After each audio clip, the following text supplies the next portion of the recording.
I have a question regarding music in the Holy Quran. Is it mentioned anywhere in the Holy Quran that listening to music, I'm not saying watching music, but listening to music is haram?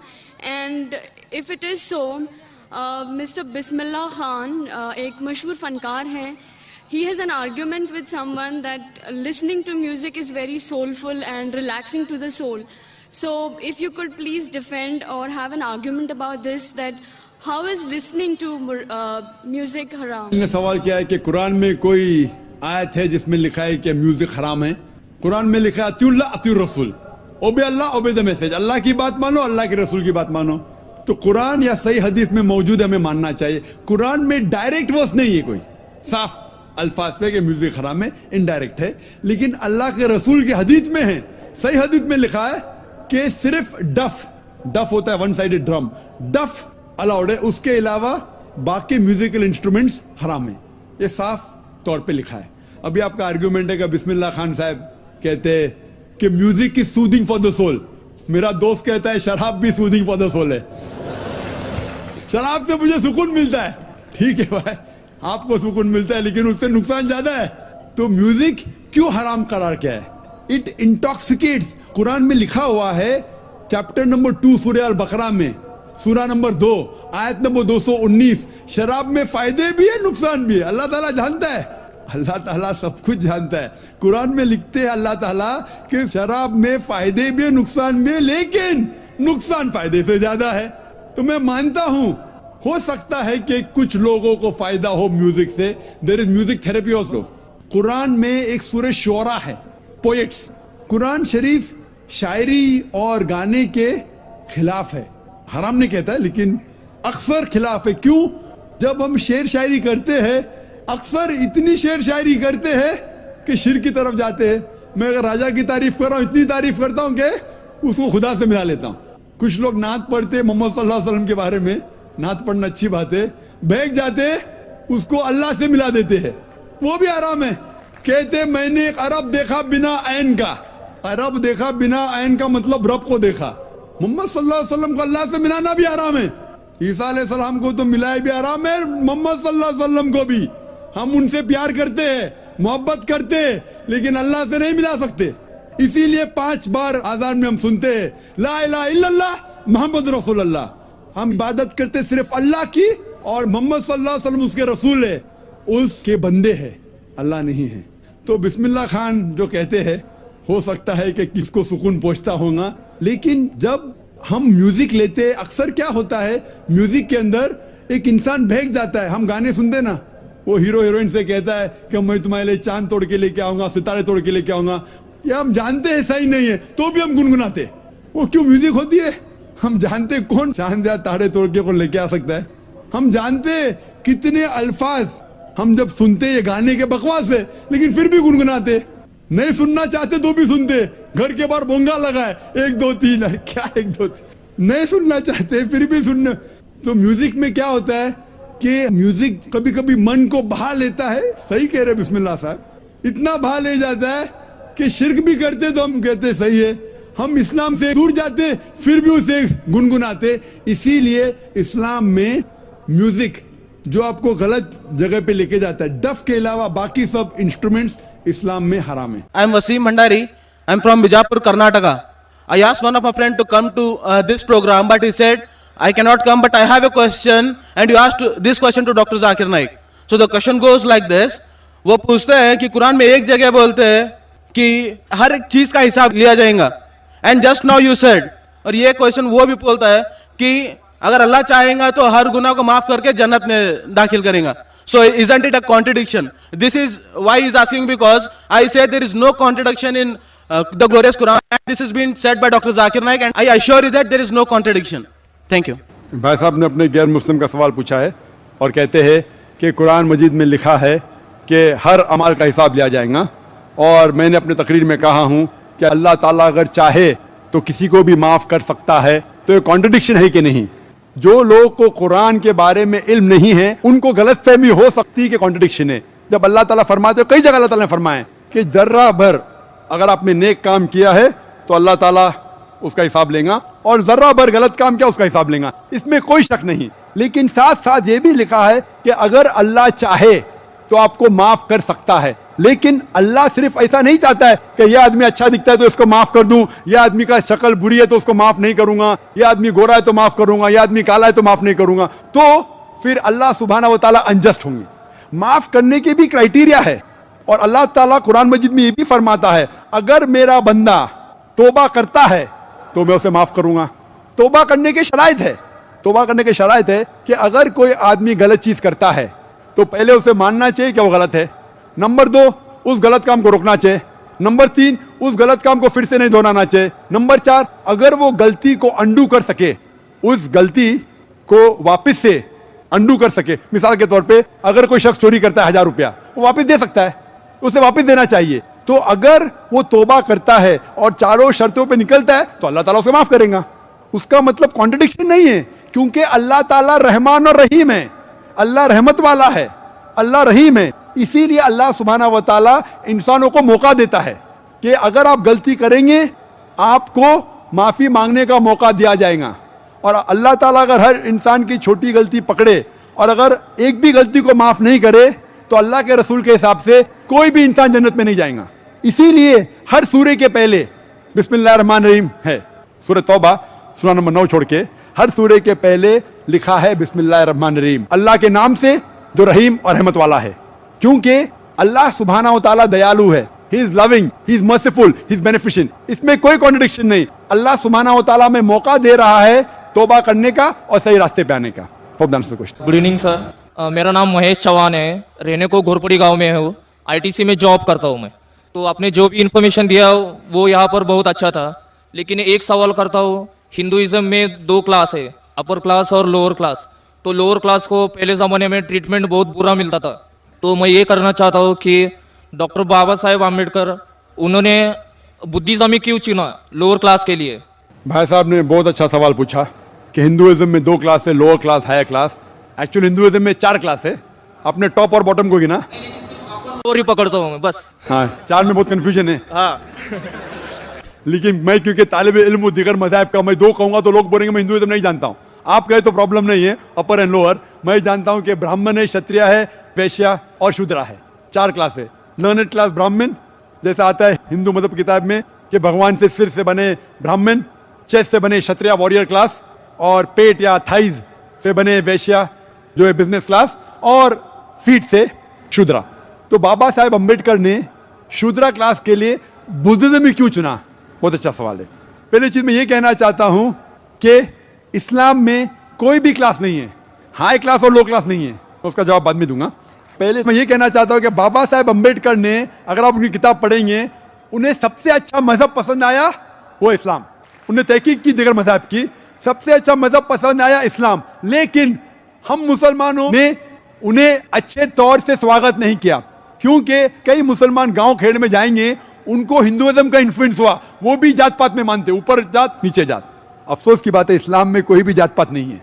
लेकिन कुछ मुसलमान हिंदू के साथ रह रहे के वो भी कास्टिज्म में मानने लगे। आज की तारीख में भी आप अगर गांव खेड़े में जाएंगे तो कई मुसलमान जो समझते हैं मैं ऊंची क्लास का हूं और ये मुसलमान नीचे क्लास का है। कई जगह जाएंगे मैं शेख हूं, मैं हूं सैयद, ऊंची क्लास। इस्लाम में ऐसा कुछ है ही नहीं। इस्लाम में अल्लाह ताला फरमाते सूरह हुजुरात में सूरा नंबर 49 आयत नंबर 13 में, या अय्युहन नासु इन्ना खलकनाकुम मिन ज़किन व उनसा व जअलनाकुम शुअबन व क़बाइला लिताअरफू इन्न अक्रमकुम इंदल्लाहि अत्क़ाकुम इन्नल्लाह अलीमुन खबीर। जिसके मानिए कि ए इंसानों, हमने तुम्हें एक जोड़े से पैदा किया है, मर्द और औरत के, और आपको ग्रोह में बांटे हैं ताकि आप एक दूसरों को पहचान सको, ना कि आप एक दूसरों से नफरत करें। और आप में से सबसे बेहतरीन इंसान वो है जिसके पास तकवा है। तो इंसान एक क्राइटेरिया से ऊंचा या नीचा हो सकता है। जो आदमी के पास तकवा है, राइचियसनेस, पायरिटी, गॉड कॉन्शियसनेस, खुदा की अच्छी इबादत करता है, खुदा के पैगाम पे अमल करता है, वही इंसान ऊंचा है। पैसे के मामले से कोई आदमी ऊंचा नीचा नहीं हो सकता है, जिन्स के मामले से मर्द या औरत ऊंचा नहीं हो सकता है, या कलर से, सफेद या काला रंग से कोई आदमी ऊंचा या नीचा नहीं हो सकता है।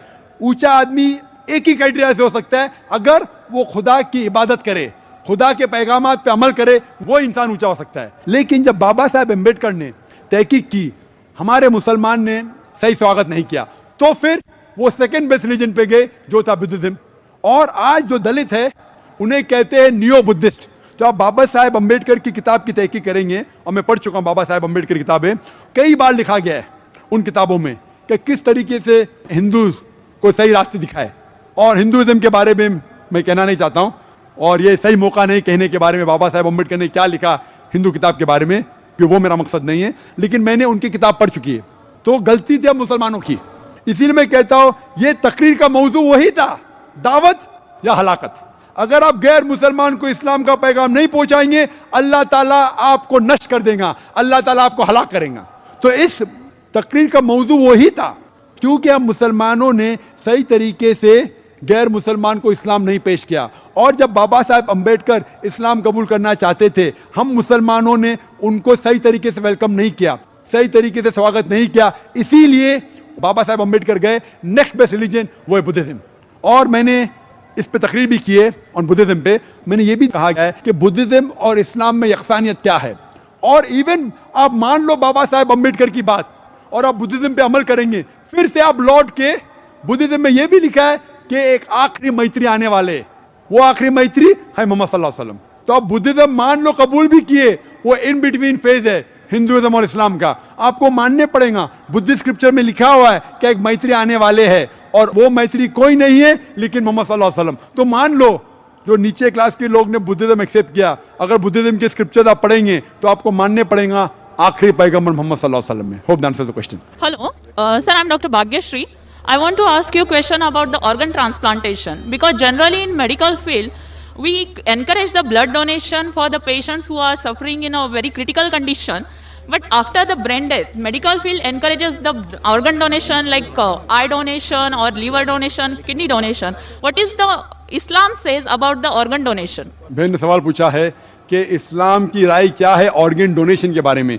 जिस तरीके से ब्लड ट्रांसफ्यूजन करते हैं, ऑर्गन डोनेशन कर सकते हैं, इंसान जिंदा है या इंसान मरने के बाद हम किडनी या आंख क्या कुछ दे सकते हैं क्या नहीं। ऑर्गन डोनेशन के मुतालिक इस्लाम में कहा गया है कि डायरेक्ट कोई वर्स कुरान में नहीं है, आयत नहीं है, कोई हदीस में जिसमें लिखा है कि ऑर्गन डोनेशन कर सकता है नहीं कर सकते। लेकिन जब हम तहकीक करते हैं कुरान की आयतों की और हदीस की, और बहुत से मीटिंग और कॉन्फ्रेंस हो चुके हैं, इसके अंदर 3 शर्त अगर पूरे होते हैं तो ऑर्गन डोनेशन जायज है। पहली शर्त, अगर जो शख्स अगर जिंदा है और कोई ऑर्गन डोनेट करता है उसको मेजर लॉस नहीं होना चाहिए। मिसाल के तौर पे अगर मैं दिल डोनेट करूंगा तो मर जाऊंगा, तो मैं जीते जी दिल को डोनेट नहीं कर सकता हूं। लेकिन आज की साइंस कहती है कि इंसान के पास 2 किडनी है, अगर वो 1 किडनी किसी को डोनेट करता है फिर भी वो 1 किडनी के जरिए जी सकता है। तो अगर मेरी वालदा की किडनी फेल हो चुकी है और मैं 1 किडनी मेरी वालदा को देता हूं तो ये जायज है। दूसरा पॉइंट, जो शख्स ऑर्गन को रिसीव करता है उसको मेजर बेनिफिट होना चाहिए उसके लाइफ में। और थर्ड, कोई भी ऑर्गन डोनेट करता है तो पैसा उसे नहीं मिलना चाहिए, not for any economical gains. अगर ये तीनों शराइत पूरे होते हैं कि जो शख्स ऑर्गन दे रहा है उसको मेजर लॉस नहीं होना चाहिए। अगर वो मर जाता है उसके बाद कोई ऑर्गन डोनेट करना चाहता है तो ये जायज है। उसके बाद जो ऑर्गन रिसीव कर रहा है उसे मेजर बेनिफिट होना चाहिए उसके हेल्थ के अंदर। और थर्ड चीज, पैसे के लिए कोई भी ऑर्गन डोनेट नहीं करना चाहिए। अगर ये तीनों शराइत उतरते हैं तो ऑर्गन ट्रांसप्लांटेशन, ऑर्गन डोनेशन जायज है। ईश्वर एक आहे, अल्लाह एक आहे, मग ही धर्माची विविधता कशासाठी, मग एवढा आटापिटा कशासाठी चाललाय?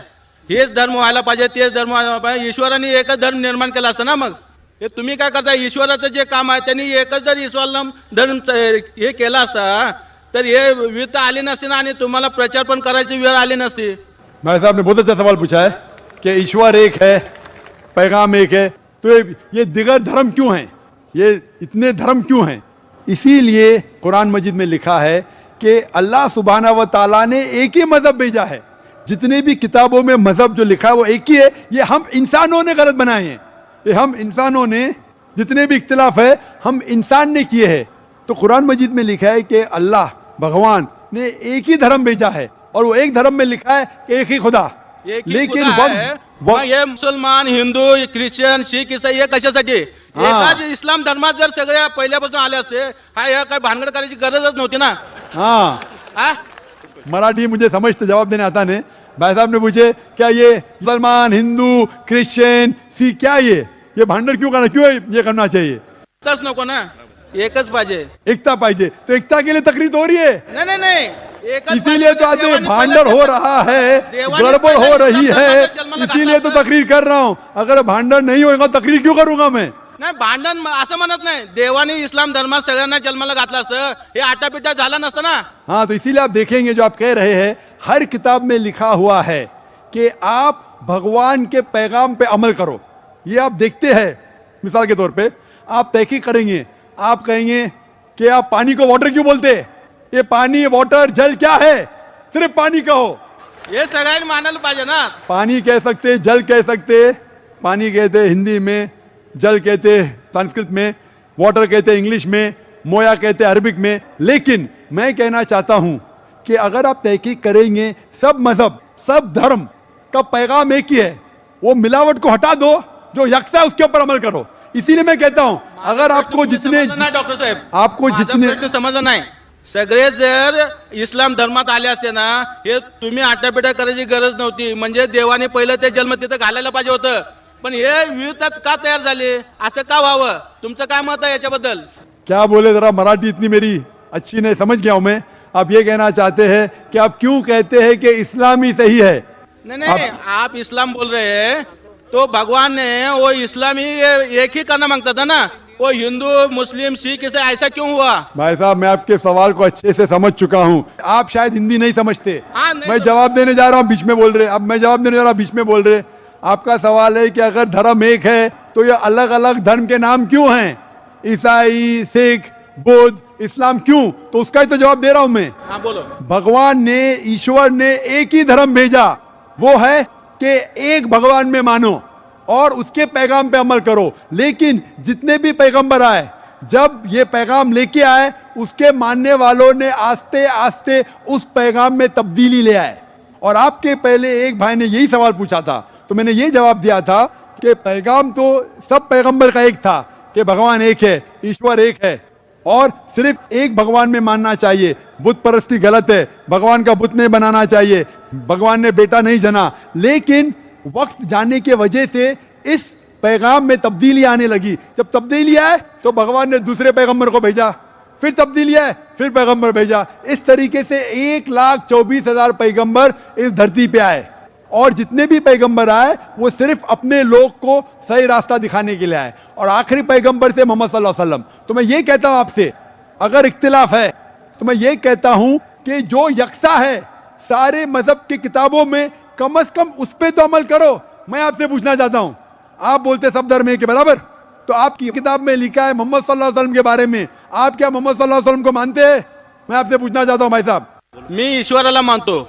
बिल्कुल सही. आपके किताब में भविष्य पुराना पर्व 3 खंड 3 अध्याय 3 श्लोका 5 से 8, भविष्य पुराना पर्व 3 खंड 3 अध्याय 3 श्लोका 10 से 27, यजुर्वेद चैप्टर 21, ये सब रेफरेंसेस दे रहा हूं मैं. यजुर्वेद के अंदर लिखा है, सर्ववेद में लिखा है, ऋग्वेद में लिखा है, सब में लिखा है. आप अगर उपनिषद पढ़ेंगे, पुराणाची सुद्धा मतिगुंग झालेली आहे. त्याच्या पुढचा मी सांगतो. मला सांगा, मैं आपसे पहले ये सवाल पूछता हूँ भाई साहब, एक ईश्वर में मानते हैं आप? हाँ, एक ईश्वर मानतो. बस मैं भी मानता हूँ. आप मानते उस ईश्वर में प्रतिमा नहीं है? नहीं है. नहीं है. कोई बुत नहीं है, कोई तस्वीर नहीं है. बस बिल्कुल सही. तो पहले में पास है आप, पहले स्टेज में आप पास है. सगळं मी मानतो. पहले स्टेज में पास है आप.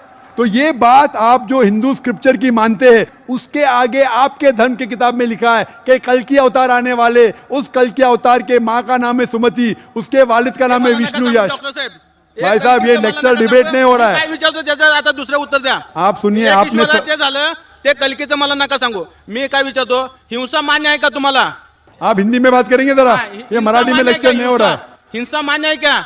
भाई साहब, ये तकरीर हिंदी में हो रही है, उर्दू में हो रही है. आप मुझे सवाल पूछ रहे, आपने ये पूछा कि हिंसा में आप मानते क्या नहीं? वायलेंस, इस्लाम के मानी है अमन. इस्लाम आता है लफ्ज सलाम से, जिसके मानी है अमन. इस्लाम धर्म है अमन का. हिंसा मान्य है क्या आपको? अगर उनको कुछ समझ में नहीं आता भाई साहब आपको, तो आप बाद में पूछ सकते हैं. I am Dr. Geeta Kadam. I have a question regarding test tube baby. A lady is having ovarian failure, so did test tube baby. Is it haram or halal? Actually, I had an argument with one of my friend, and she said it is haram. If it is haram, so what that lady can do for having a kid? Please explain me. मैंने सवाल पूछा है जो doctor है, और कहती है कि अगर एक औरत को ओवेरियन फेलियर है और वो टेस्ट ट्यूब बेबी से बच्चे को जन्म देती है, तो जायज़ है क्या नहीं?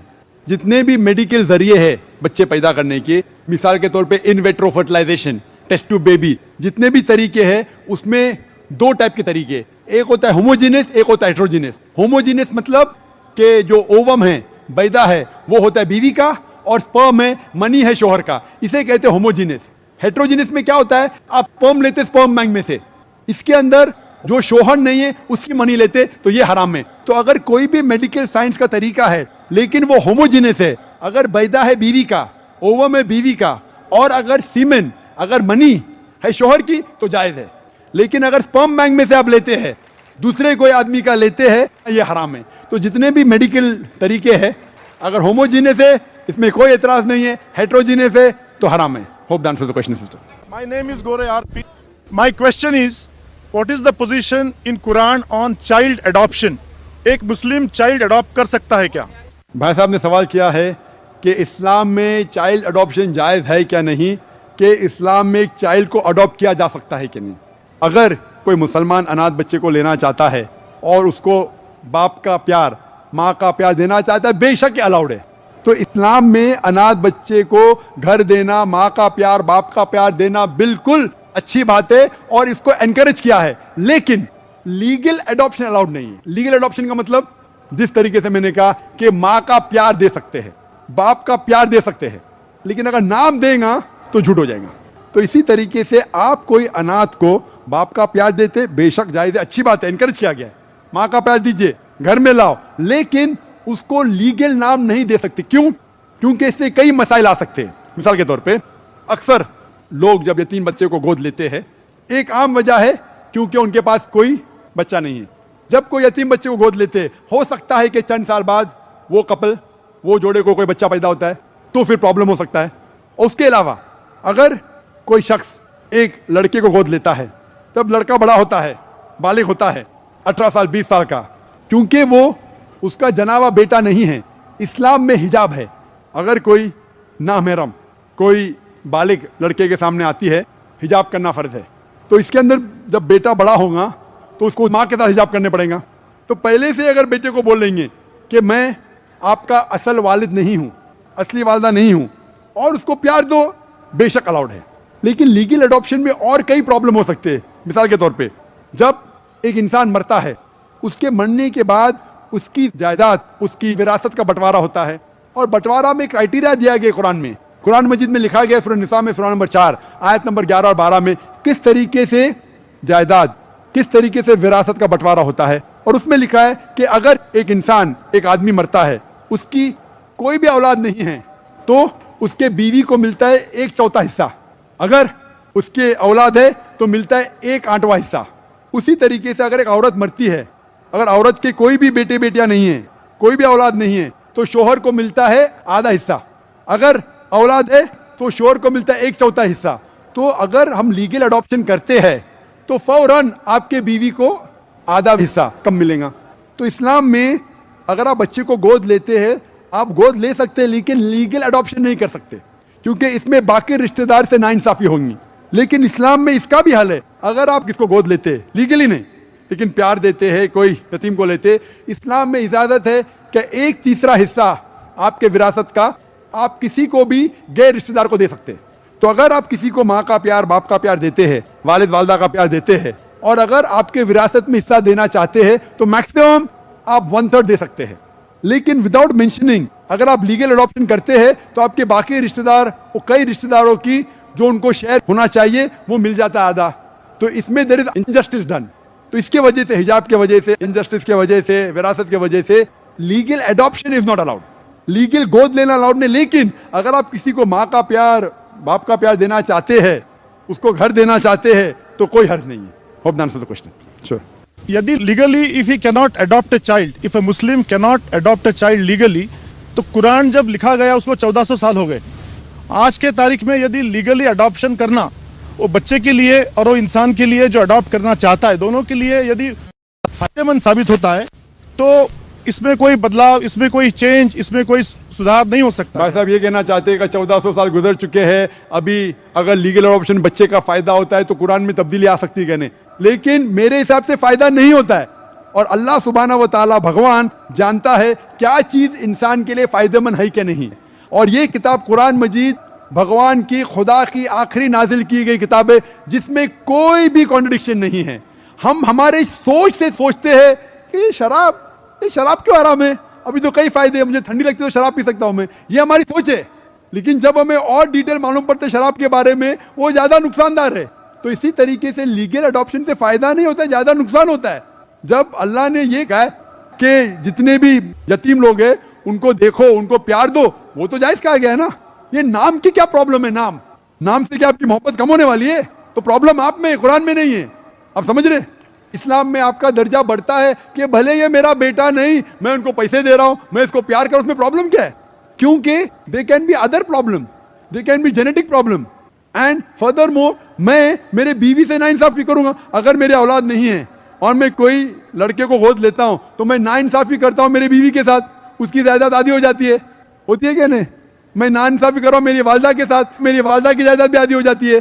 तो इसके अंदर किसी से नाइंसाफी ना हो, इसीलिए अल्लाह ने कहा है प्यार दो, मोहब्बत दो। लेकिन आज के लोग ज्यादा मानते बनावट में, दिखावे के लिए। तो अब दिखावे के लिए करना चाहते हैं तो प्रॉब्लम है।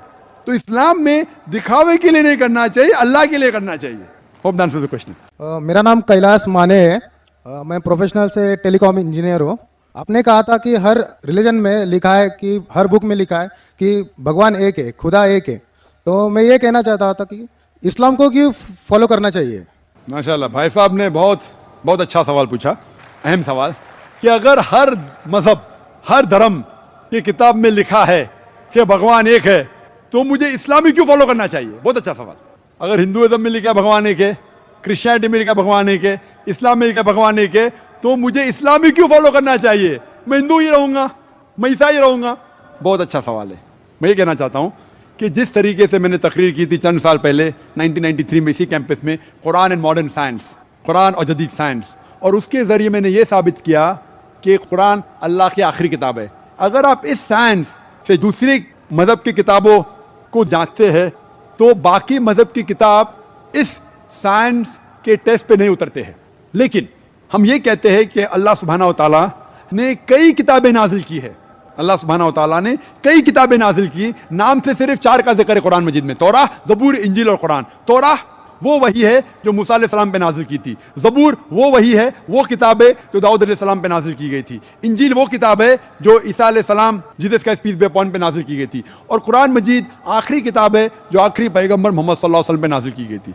लेकिन कुरान मजीद में ये भी लिखा है सूरह रौद में, सूरा नंबर 13 आयत नंबर 38 में, कुल्ल अजलिन किताब, और हर दौर में हमने किताब नाजिल की है। अल्लाह ताला ने बहुत सी किताबें नाजिल की है, सिर्फ 4 का जिक्र है।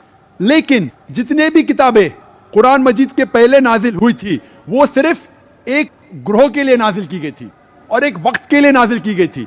जिस तरीके से बाइबल में लिखा है, gospel of Matthew chapter number 15 verse 24, gospel of Matthew chapter number 10 verse number 5 और 6, कि ईसा अलैहिस्सलाम सिर्फ बनी इस्राइल के लिए भेजे गए थे, तो इंजील सिर्फ बनी इस्राइल के लिए भेजे गए थे। उसी तरीके से जितने भी किताबें, जितने भी पैगंबर मोहम्मद सल्लल्लाहु अलैहि वसल्लम के पहले या कुरान के पहले नाजिल की गई किताब, वो सिर्फ एक महदूद वक्त के लिए थे और एक ग्रोह के लिए था।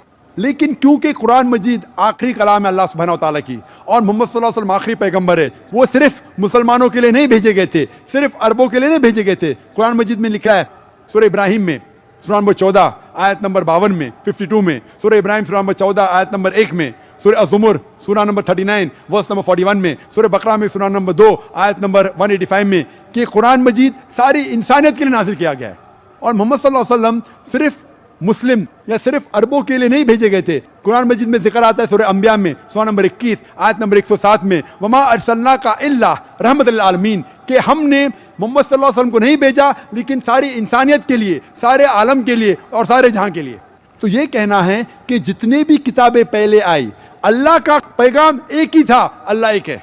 अल्लाह के पैगंबर अनेक थे लेकिन उनका अहम पैगाम एक ही था कि अल्लाह एक है और हम उसी की इबादत करें। लेकिन वक्त जाने के वजह से जितने भी पहले किताबें नाजिल की गई थी वो वक्त उनमें मिलावट आने लगी।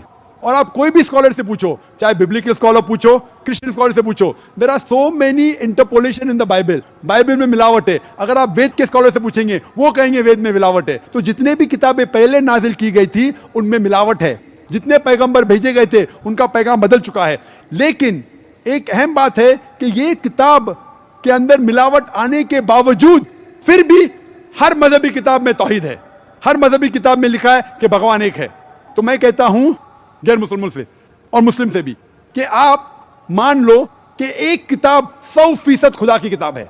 कोई भी शख्स, कोई भी इंसान जो खुदा में मानता है, उसे कोई भी एतराज नहीं होगा मानने के लिए कि एक किताब 100% खुदा की किताब है। हिंदू कहेगा वे 100% खुदा की है, क्रिश्चियन कहेगा बाइबल 100% खुदा की है, मुसलमान कहेगा कुरान 100% खुदा का है। No problem. तो मैं कहता हूं जो भी चीज ये मजहब की किताबों में यकसा है वो चीज पे हम अमल करें। और जब हम तहकीक करते हैं, यकसानियत मिलती है कि खुदा एक है। दूसरी यकसानियत मिलती है कि सब किताबों में लिखा है कि आखिरी पैगंबर आने वाले हैं, उनका नाम है मोहम्मद सल्लल्लाहु अलैहि वसल्लम। अब बाइबल पढ़ेंगे, बाइबल में लिखा है book of Deuteronomy chapter number 18 verse number 18 में, book of Deuteronomy chapter number 18 verse number 19 में, song of Solomon chapter number 5 verse number 16 में, in the book of Isaiah chapter number 29 verse number 12। ये old testament है। New testament पढ़ेंगे, लिखा है gospel of John chapter number 14 verse number 16, gospel of John chapter number 15 verse number 26, gospel of John chapter number 16 verse number 7, gospel of John chapter number 16 verse number 12 to 14। मैं कह सकता हूं कितने हवाले Bible में जिसमें लिखा है कि आखिरी पैगंबर आने वाले मोहम्मद सल्लल्लाहु अलैहि वसल्लम है। उसी तरीके से हम जब हिंदू मजहब की किताबों का मुताला करते हैं, उसमें लिखा है भविष्य पुराना पर्व 3 खंड 3 अध्याय 3 श्लोकास 5 से 8 तक, भविष्य पुराना पर्व 3 खंड 3 अध्याय 3 श्लोकास 10 to 27। इसमें लिखा है कि आखिरी पैगंबर मोहम्मद सल्लल्लाहु अलैहि वसल्लम आने वाले हैं। इसी तरीके से आप पढ़ेंगे Yajurveda chapter number 21 verse number 31, Yajurveda chapter number 21 verse number 55। आप अगर पढ़ेंगे कुंटब सुक्ता Atharvaveda book number 20 hymn number 127 verse number 114 में लिखा है मोहम्मद सल्लल्लाहु अलैहि वसल्लम आने वाले। और मैं 100 से ज्यादा हवाले दे सकता हूं सिर्फ हिंदू मजहब की किताबों में जिसमें लिखा है मोहम्मद सल्लल्लाहु अलैहि वसल्लम पे अमल करो, मोहम्मद सल्लल्लाहु अलैहि वसल्लम आखिरी पैगंबर है। आप अगर कल्कि पुराना पढ़ेंगे, उसमें लिखा है कल्कि अवतार आखिरी पैगंबर, उसका नाम है मोहम्मद सल्लल्लाहु अलैहि वसल्लम। उसकी माँ का नाम लिखा है सुमति, सुमति की मानी अमन, अरबी में ट्रांसलेट करेंगे आमिना, जो मोहम्मद सल्लल्लाहु अलैहि वसल्लम की माँ का नाम था। उसमें लिखा है कि इस कल्कि अवतार के वालिद का नाम है विष्णु यास। विष्णु यास मीन्स खुदा का बंदा, ट्रांसलेट करेंगे अरबी में अब्दुल्लाह, वो था नाम मोहम्मद सल्लल्लाहु अलैहि वसल्लम वालिद का। लिखा गया है कि वो पैदा होंगे ऐसे शहर में जिसका नाम है अमन, जो मक्का है। वो पैदा होंगे उस ग्रोह में जो चीफ होंगे मक्का के। और आप जानते हैं मोहम्मद सल्लल्लाहु अलैहि वसल्लम कुरैश में पैदा हुए थे। उसमें लिखा है कि ये कल के अवतार आखिरी पैगंबर होंगे। इसमें लिखा है कि ये कल के अवतार सारी इंसानियत के लाएंगे। इसमें लिखा है कि ये कल के अवतार के 4 करीब दोस्त होंगे, 4 खुलफा राशिदीन, हजरत अबू बकर, हजरत उमर, हजरत उस्मान, हजरत Ali, may Allah be pleased with them all। इस तरीके से डिटेल लिखा है कि वो 12वीं तारीख माधव में पैदा होंगे, जो 12वीं रबी अव्वल है। उनको बशारत होंगी, सबसे पहली बशारत होंगी एक गार में, एक केव में, वो एक गारे हीरा। और वो बाद में माइग्रेट करेंगे नॉर्थवर्ड और वापस आएंगे। हम जानते हैं मोहम्मद सल्लल्लाहु अलैहि वसल्लम मक्का से जाते मदीना, नॉर्थवर्ड वापस आते। मैं फुल एक तकरीर करने वाला हूँ लखनऊ में 2 हफ्ते बाद, मोहम्मद सल्लल्लाहु अलैहि वसल्लम हिंदू मजहब की किताबों में। तो मैं आपको कहता हूँ अगर आपको अच्छा हिंदू बनना है तो आपको एक खुदा में मानना पड़ेगा, ना से प्रतिमा अस्ति, उस खुदा की कोई प्रतिमा नहीं, उस खुदा का कोई बुत नहीं, उस खुदा की कोई तस्वीर नहीं, उस खुदा का कोई स्टैचू नहीं। आपको मानने पड़ेगा कि आखिरी पैगंबर मोहम्मद सल्लल्लाहु अलैहि वसल्लम है। आपको मानने पड़ेगा कि जो तालीमात ये आखिरी पैगंबर देंगे उसके ऊपर अमल करने पड़ेगा। तो मैं कहता हूं आप अच्छा हिंदू बनो, अच्छा हिंदू बनेंगे और उसके ऊपर अमल करेंगे, आपको अच्छा मुस्लिम बनना ही पड़ेगा।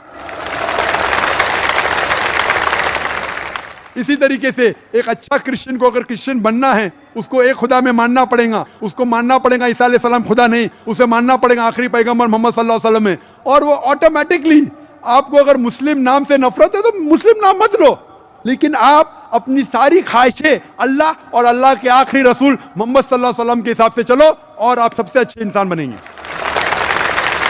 इंशाअल्लाह।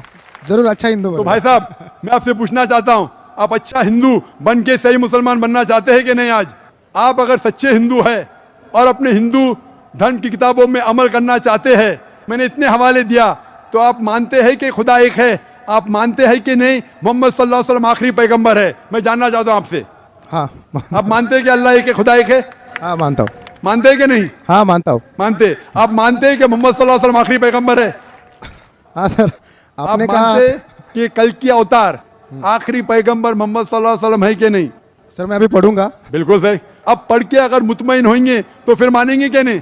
हाँ मानेगा। कितना वक्त चाहिए आपको? एक दिन चाहिए तो कल पढ़ सकते हैं, 2 दिन चाहिए तो परसों पढ़ सकते हैं। 2 दिन। 2 दिन। अच्छा, परसों मैं आपका इंतजार करूंगा इंशाल्लाह। ठीक है sir. My name is Dhanashree Sawan and I'm student of BE Computer, second year. So I just wanted to ask, is the first pair of human being haven't been proved, but it is not established yet. But now how science will be going to prove it, because we can't go back in time. Thank you.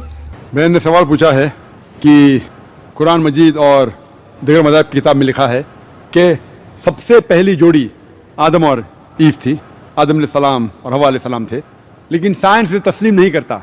हम वक्त में फिर से वापस नहीं लौट सकेंगे, तो किस तरीके से हम साबित करेंगे कि सबसे पहले जो जोड़ी है वो आदम अलैहिस्सलाम और बीवी हवा थे? पहले मैं ये कहना चाहता हूँ कि कुरान मजीद एक साइंस की किताब नहीं है, SCIENCE, लेकिन ये किताब है साइंस की, SIGNS। ये आयात की किताब है, ये किताब है निशानियों की। और कुरान मजीद में सब साइंस के फॉर्मूला नहीं है, लेकिन कुरान मजीद में 6000 से ज्यादा आयतें हैं, 6000 से ज्यादा निशानियां हैं, और इस 6000 में से 1000 से ज्यादा अल्हम्दुलिल्लाह साइंस के बारे में बात करती है। और मैं ये कहना चाहता हूं कि साइंस इतनी एडवांस नहीं है, तो मैं क्यों कुरान मजीद में हर बात पे अमल करता हूं। जो भी कुरान मजीद में लिखा है साइंस के बारे में, अगर आप मेरी तकरीर सुनेंगे, मिसाल के तौर पे हम कह सकते हैं कि 80% साइंस प्रूफ कर चुका है कि जो भी कुरान में लिखा है 100% सही है। 80% जो कुरान में लिखा है साइंस ये साबित कर चुका है कि 100% सही है। अभी 20% इज एम्बिगुअस, जो हमें पता नहीं। इस 20% में से 1 भी फीसद अभी तक साबित नहीं किया गया है कि वो गलत है। अननोन, एम्बिगुअस, पता नहीं, तो हम डालते हैं उसे डाउटफुल कैटेगरी में। Doubtful, we don't know. तो मेरी लॉजिक ये कहती है, अगर 80% 100% सही है और 20% डाउटफुल है, अननोन है, एम्बिगुअस है, उसमें से 0.1% भी साबित नहीं हो चुका कि गलत है, क्योंकि साइंस इतनी एडवांस नहीं है कि उसे साबित कर सके। तो मेरी लॉजिक ये कहती है कि ये 20% भी इंशाअल्लाह सही होगा। और इस 20% में आता है कि पहली जोड़ी इंसान की थी आदम अलैहिस्सलाम और बीवी हवा। साइंस इतनी एडवांस नहीं कि ये कह सके कि इस जिंदगी के बाद और एक जिंदगी है, लाइफ आफ्टर डेथ। आखिरत के बारे में साइंस इतनी एडवांस नहीं। साइंस ये नहीं तस्लीम करती जो कुरान में लिखा है कि कुरान में जिक्र है जन्नत और दोज़ख का, कुरान में जिक्र है जिन का। साइंस अब तक इतनी एडवांस नहीं कि इसके बारे में कह सके कि ये सही है। तो बहुत सी चीजें जो कुरान मजीद में लिखी थी 1400 साल पहले, अक्सर चीजें साइंस तस्लीम नहीं करती थी, लेकिन आज साइंस एडवांस होने के बाद, साइंस तरक्की करने के बाद 80% से ज्यादा हम ये कह सकते हैं कि साइंस आज तस्लीम करती है कि 100% सही है। इंशाअल्लाह हो सकता है कि 50 साल बाद, 100 साल बाद, 200 साल बाद साइंस ये भी तस्लीम करेंगी कि जन्नत है, दोज़ख है, जिन है, एंजल है, और ये भी तस्लीम करेंगे कि पहली जोड़ी आदम और बीवी हवा थी। मेरा नाम अरुण पवार है। मेरा सवाल ये है कि भगवान बुद्ध ने सब में अहम बात ये कही है कि आपको भगवान की या स्वर्ग, नरक, जन्नत जो भी है उस चीज की चिंता करने की जरूरत नहीं है। आपके हाथ में आपका जीवन है, वो जीवन आप कैसा उच्चतम महानतम बनाएंगे, इसी बात पे आप